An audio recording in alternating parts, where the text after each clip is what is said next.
Due to the current coronavirus pandemic we find ourselves in right now, this has been an extremely busy time in 2020 for the Colorado Foundation for Agriculture and the Colorado Ag in the Classroom program. And join the Colorado Ag News Network and Farmcast Radio at this time to discuss all of that in much more detail is the Executive Director of the Colorado Foundation for Agriculture, Jennifer Sharpe. Jennifer, welcome back inside the barn. How has the COVID-19 situation impacted you, your family, and the Colorado Foundation for Agriculture? Well, thank you, Brian, for having me back in the barn. I'm happy to be here. You know, this COVID-19 situation has been an adjustment for all of us, and I think we're learning that we can do things virtually. It's been a shift, but I think in the end, virtual is here to stay. And as we just kind of look forward and look to the new school year and are here to provide some resources for our teachers. Well, let's bring our listeners up to speed on just exactly what the Colorado Foundation for Agriculture is all about, and also learn a little bit more about the Colorado Ag in the Classroom program too. The Colorado Foundation for Agriculture is a 501c3 nonprofit education corporation. Our vision is to advance agricultural literacy in the next generation of citizens, consumers, and professionals. Our mission is to connect Colorado educators and students to their food, fiber, fuel, and natural resources. The foundation itself was formed in 1991 and has a well-established reputation of providing quality educational programs and resources. The Colorado Foundation for Agriculture is the state contact organization for the National Agriculture in the Classroom program. And our whole goal of the Ag in the Classroom program is to improve agricultural literacy. And we say that what we mean is providing context-based agriculture curriculum to help improve those core concepts in science, social studies, language arts, nutrition, connecting students to their food and fiber. So we encourage teachers to embed agriculture concepts into their core curriculum and to cultivate that understanding and appreciation for where the food and fiber system that we rely on every day. During this the previous school year, the foundation itself reached more than 317,000 Colorado educators and students. 317,000, that's a lot. And you guys have been doing this for, my calculations, 29 years. So happy 29th anniversary. So how has the Colorado Foundation for Agriculture and the Ag in the Classroom remained adaptable and relevant, especially to meet the different learning scenarios that parents and students and teachers find themselves in right now due to COVID-19? I think one of the great things about our program is that we already had many things in place when schools let out in early March. Because we've been doing this and trying to reach students and reach classrooms for so long, we've had to be creative in how we access those students or how we get our information to those students. So right away, I developed a list. It's a Google Doc and available on our website of relevant virtual distance learning resources. It includes videos and field trips, many different resources that teachers were able to access right away.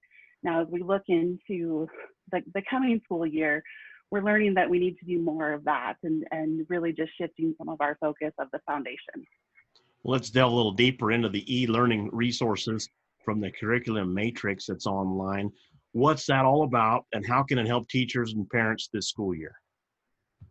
One of the great benefits of being connected to the National Agriculture in the Classroom organization is access to their resources, as well as the National Center for Agriculture Literacy.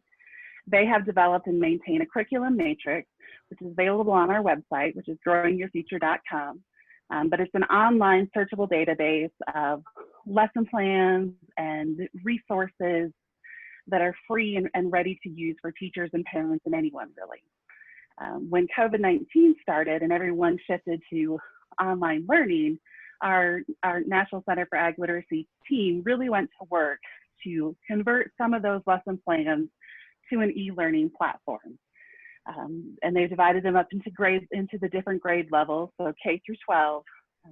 But it's available in a Google Doc form, so that teachers can take that and drop it into their Google Classroom or whatever platform that they're using. I think this has really been one of the great success stories of the Ag in the Classroom program these last 6 months, is adapting those resources so that teachers have something that's ready to use, easy to implement, and they don't have to do the work themselves. Speaking of adaptation, it's also made you guys have to revise the Colorado Ag in the Classroom readers for both print and virtual learning too, right? And how big a task is that, Jennifer? Well, I'll be quite honest with you. A couple of weeks ago, when we were sitting in doing our some of our committee meetings, all virtually, of course, one of our committee members was a former administrator and had connections with some of our teacher friends, and mentioned how that even in-person classrooms, they're going paperless in person. And that totally blew my mind. I should have thought of it, and I hadn't at the time.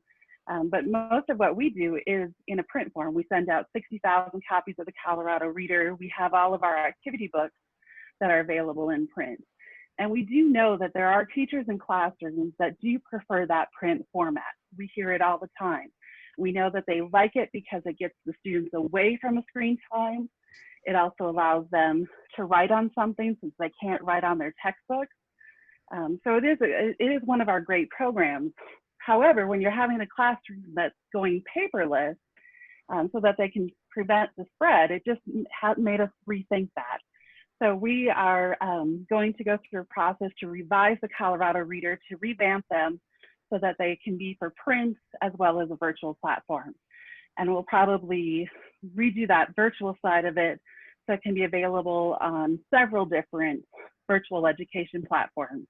We know school districts are using multiple different platforms, and there isn't a one-size-fits-all for each school district. So we really want to be adaptable to meet those many different learning scenarios. And the kids are probably more familiar with adapting to the online learning than some of the board members and some of us older folks that are out there that used to like the color when we were kids on paper and the walls in some cases. Yes. And my guess was, I was just going to say, my Facebook feed used to be filled with, family and friends updates.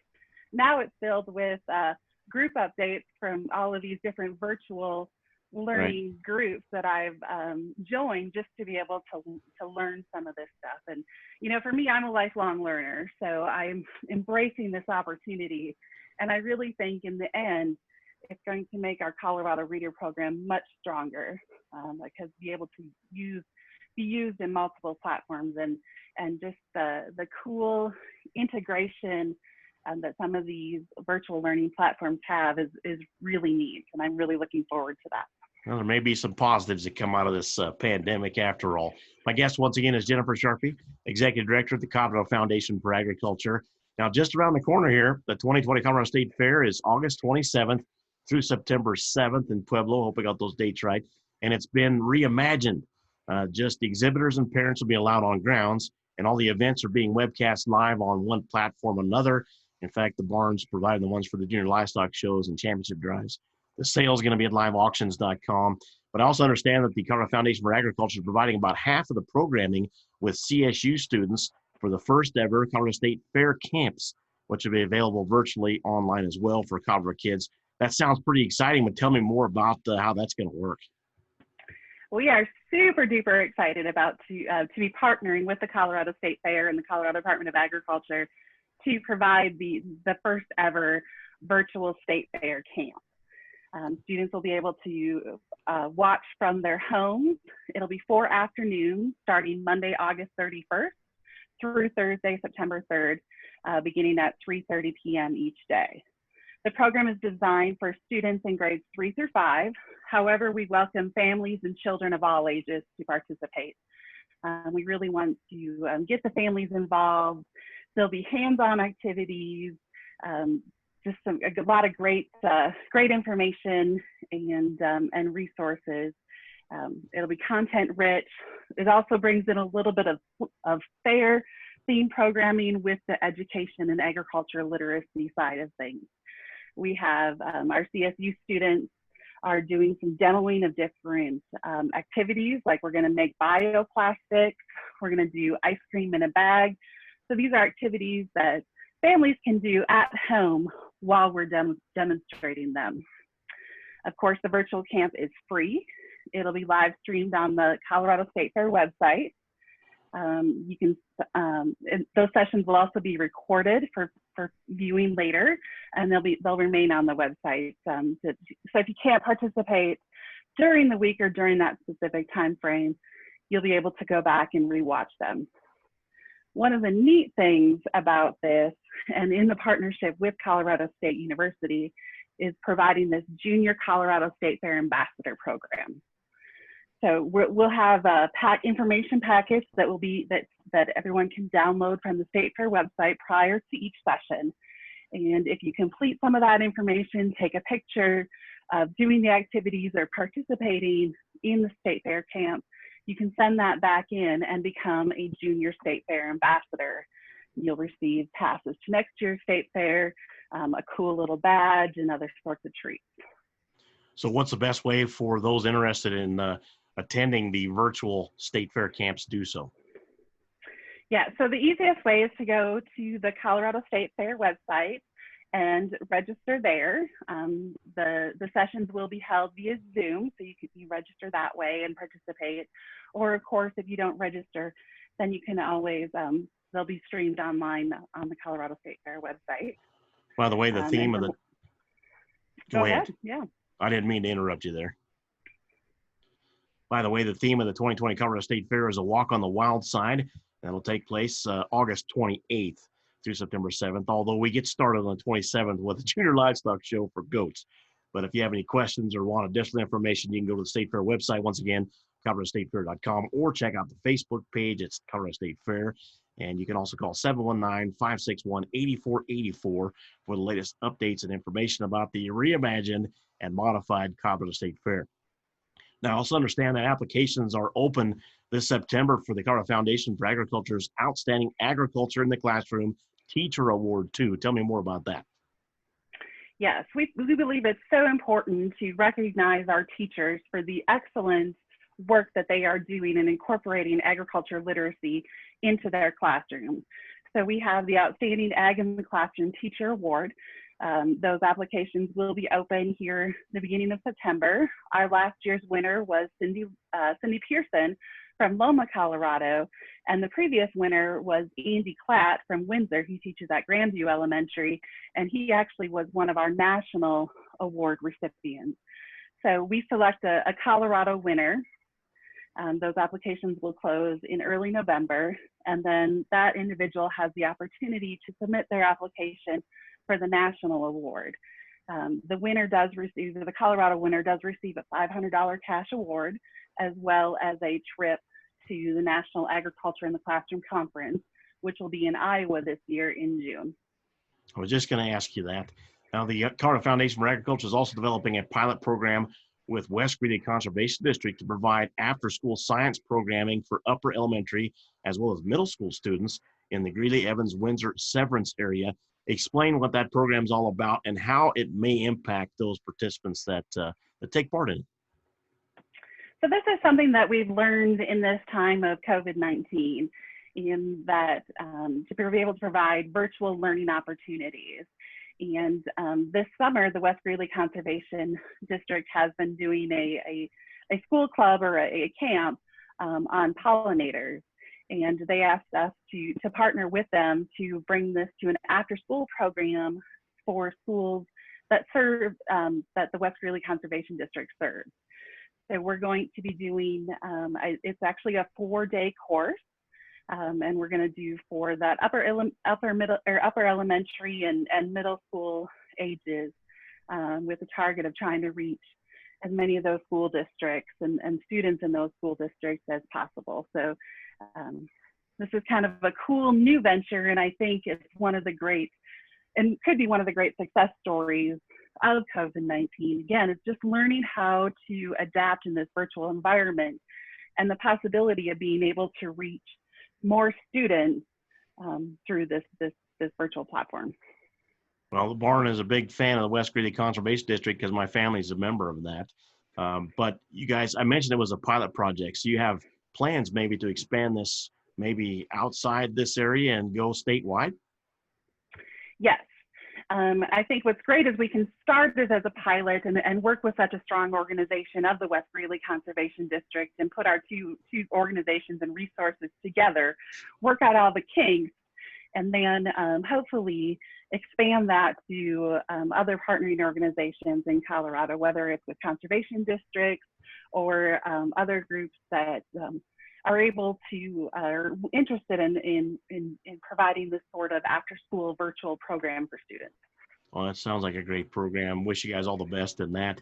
Lastly, I heard that the Colorado Foundation for Agriculture is looking at hosting virtual professional development sessions for teachers too. What's the details around that, and when would something like that take place? Yes, and this is where we want to be supportive of our teachers. We know that this is a stressful time. We know that, you know, there's a lot of anxiety, and they're learning how to teach in these multiple different platforms.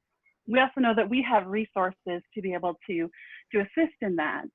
So we're looking at starting just doing some sort of listening sessions, kind of make them fun and engaging with our teachers, find out what our teachers need, but also share with them what the resources that we have. And the plan is to do those later in September. I would have started them this week, but we know our teachers are overwhelmed.